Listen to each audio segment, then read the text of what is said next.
చెప్పటం పెద్ద చేత కాదు. కాకపోతే ఇక్కడ చెప్పడం అనేది ఏదో మా నారాయణ స్వామి గారు మాట్లాడమన్నారు కాబట్టి 2 వాక్యాలు చెప్తాను, ఎక్కువ చెప్పను. భక్తి ఎందుకు చేయాలి? ఏం కొబ్బరికాయ కొట్టి దండం పెట్టుకుంటే భక్తి అయిపోద్ది కదా అంటారు.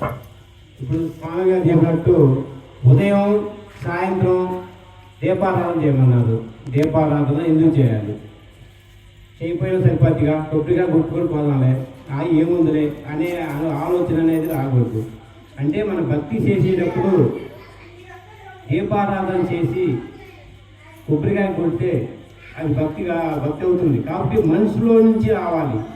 అంటే మనం ఏదో చెప్పారు, మనం ఏదో చేద్దామని కాదు, మనకి మనసులో కలగాలి. ఏంది మన భక్తి చేస్తే మనకి ఏమొస్తుంది అనేది మనం తెలుసుకోవాలి. ఇప్పుడు వరుసగా 2 నెలలు చేయండి, వరుసగా స్నానం చేసి మీరు దీపారాధన చేసి కొబ్బరికాయలు కొట్టండి. వాళ్ళ పొట్లోళ్ళ సంగతి చూసుకోండి, కొట్లోళ్ళ సంగతి చూడండి. కొట్లోళ్ళకి ఎట్లా ఉంటుంది, కొట్టినోళ్ళకి ఎట్లా ఉంటుంది అంటే ఇప్పుడు మీకు అనుభవం ద్వారా తెలుస్తుంది, కానీ నేను చెబితే ఏం తెలియదు. అంటే కొబ్బరికాయ కొడితే దీపారాధన చేస్తే ఏ విధంగా ఉంటుంది, కొట్టకుండా ఉన్న ఇల్లు చూడండి, కొట్టిన ఇల్లు చూడండి. అంటే అది ఎప్పుడు అర్థమవుతుందంటే సంవత్సరం పట్టొచ్చు, 4 నెలలు పెట్టచ్చు, 6 నెలలు పెట్టచ్చు, లేకపోతే 2 సంవత్సరాలు పట్టచ్చు. కానీ మనకే అర్థమవుతుంది, అది ఎవరికి అర్థం కాదు. అందుకని మీరు ఏదైనా కానీ పూజ చేసేటప్పుడు ఉదయం సాయంత్రం దీపారాధన చేసుకుని కొబ్బరికాయలు కొట్టుకోవడం మంచిది. ఓం నమః శివాయ. తప్పడబట్టాలి గట్టిగా. ఓ మంచి సందేశం. కారణం ఏమిటి? ఒక్క ప్రశ్న ఆయన వేసింది, భక్తి చేసిన వాళ్ళకి చెయ్యని వాళ్ళకు ఉన్న తేడా. ఇప్పుడు మన ఇంట్లో ఏం పనికి పోకుండా ఊరకు దీన్ని కూర్చుంటే మనకు సంపదలు ఎక్కడి నుంచి వస్తాయి చెప్పండి? కష్టపడి పొలం పని కావచ్చు, ఉద్యోగం కావచ్చు, వ్యాపారం కావచ్చు, ఏదైనా చేస్తేనే ఫలం వస్తుంది. అట్లాగే భక్తి కూడా భగవంతుడు అంతటా అందరిలో ఉన్నాడు, కానీ మరి గుడి కట్టుకోవాల్సిన పని లేదు. కానీ మనం గుడి ఎందుకు కట్టుకుంటాం అంటే అంతటా ఉన్నాయని మనం చూడలేము. అందుకని స్వామి నేను పెట్టుకుంటాం, నీ ద్వారా అంతటా జరుగుతుంటుంది అని పెట్టుకున్నాం. అట్లాగే మనం కూడా భక్తి అనేది కూడా ఇంట్లో ఒక ఫోటో పెట్టుకొని ఆ ఫోటోనే మన భగవంతుడిగా భావించాలి.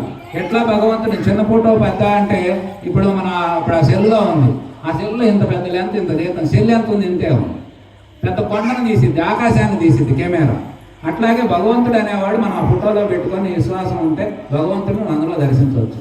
ఆ రకంగా మీరు భగవంతుడిని పూర్ణమైనటువంటి విశ్వాసంతో మీరు భక్తిలో పాల్గొని చేసుకుంటే మనకి తెలియకుండానే మనం మంచి ఫలితాలు పొందుతాం.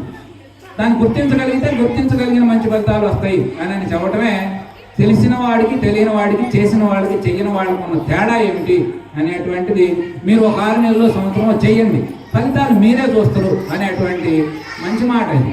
అలాంటి మాటని మనం అందుకని భక్తి అనేది విడిచిపెట్టవాలని, జీవితంలో మీరు ఏ పనైనా చేయండి, కానీ రోజు 1 గంట కేటాయించండి. ఉదయం 1 గంట, సాయంత్రం 1 గంట, వారానికి ఒక రోజు 2 గంటలు, ఇక్కడ 1 గంట, అక్కడ 1 గంట కేటాయించుకొని చేసుకుంటా ఉంటే మన జీవితం తెలియకుండానే మనం ఒక 10 ఏళ్ళు అలా చేస్తూ ఉంటే మారిపోతాం. మనమందరం చిన్న వయసులో అన్ని అలవాట్లో వచ్చి మళ్ళీ అంటే బయటకు వచ్చి వాళ్ళ మేము బ్రహ్మాండంగా ఉన్నాం, అన్ని రకాలుగా బాగున్నాం. ముందు ఆనందంగా ఉన్నాం, ఏమో ఆర్థిక సందర్భం దేవుడు హాయిగా ఆనందంగా ఉన్నాం. సమాజంలో మంచి పేరు, బాగున్నారు, మంచి దంపతులు, మంచి కుటుంబం బాగున్నారు, మంచి పేరు. ఎందుకంటే ఏం కావాలన్నా జీవితం హాయిగా ఉన్నాం కదా. ఇవన్నీ మనకి ఎందుకు వచ్చినాయి? భక్తి వల్లే వచ్చింది. భక్తిలో నుంచి జ్ఞానానికి ప్రయాణం సాగింది కాబట్టి ఆ విధమైన భక్తి అనేది మంచిది. భక్తిని ఎడవబాకండి. భక్తి లేని హృదయం బండరాయితో సమానం అని చెప్పి మహాత్ములు చెబుతా ఉన్నారు. భక్తి వల్ల సున్నితమైనటువంటి మనసు వస్తుంది, హాయిగా ఉంటుంది, నీ ప్రేమతత్వం అప్పుతుంది, అందరి పట్ల ప్రేమగా ఉంటాం, వారందరూ మనం ప్రేమిస్తారు. ఎందుకంటే నువ్వు ఇచ్చింది తిరిగి వస్తుంది. నువ్వు ఎవరినైతే ప్రేమిస్తావో ప్రేమ వస్తుంది, ద్వేషిస్తే దేశం వస్తుంది. అందుకని నీకు ప్రేమ కావాలని జీవితం తగతగలాడుతావు అన్నది. కాబట్టి మనం ప్రేమను పొందాలంటే ప్రేమని పంచాలి. ముందు నువ్వు పెట్టుబడి పెడితే, ఇప్పుడు మిరపదాడు ఉంది, సంవత్సరానికి దానికి 1 లక్ష రూపాయలు పెట్టుబడి పెడితేనే కదా మనకు 1,50,000 వచ్చేది. ఇది కూడా అంతే, నీవు ఎప్పుడైతే పెట్టుబడి పెడతావో పెట్టుబడి నీకు తిరిగి వస్తుందని చెప్పి మరి మనకి నాగపరెడ్డి గారు తెలియజేసినటువంటిది. ఇప్పుడు మన ఆలయం మరి చాలా మంది కట్టినా, ఇందులో చాలా మంది కృషి ఉన్నా, ప్రత్యేకించి ఆయన పేరు చెప్పకూడదు, కానీ మరి అందులో ఆయన మెయిన్ నాకు ఆయనలో కనపడ్డది ఏంటంటే ఆయన డబ్బులు ఎంత పెట్టింది, శ్రమ ఎంత చేసిందని నేను చూసుకోవట్లేదు, కానీ అది అందరిలో ఉంటే ఉండొచ్చు. ఆయన తపన, సంకల్పం, ఈ గుడి ఎట్లా చేయాలి, ఎట్లా కట్టాలని రేత్రం బాబులు అది ఒక పనిలాగా పెట్టుకున్నాను. అందుకని ఆ సంకల్పానికి మంచి రూపం వచ్చింది. ఈయనొక్కడికి అది ఇలాంటి వాళ్ళు చాలా మంది ఉండుంటారు. కాకపోతే మనకు ఆయన రూపంగా కనబడుతుంది కాబట్టి ఇప్పుడు ఆయన కూడా 10 నిమిషాలు మాట్లాడాల్సిందిగా కోరుతున్నాం. మాట్లాడిన ఆయన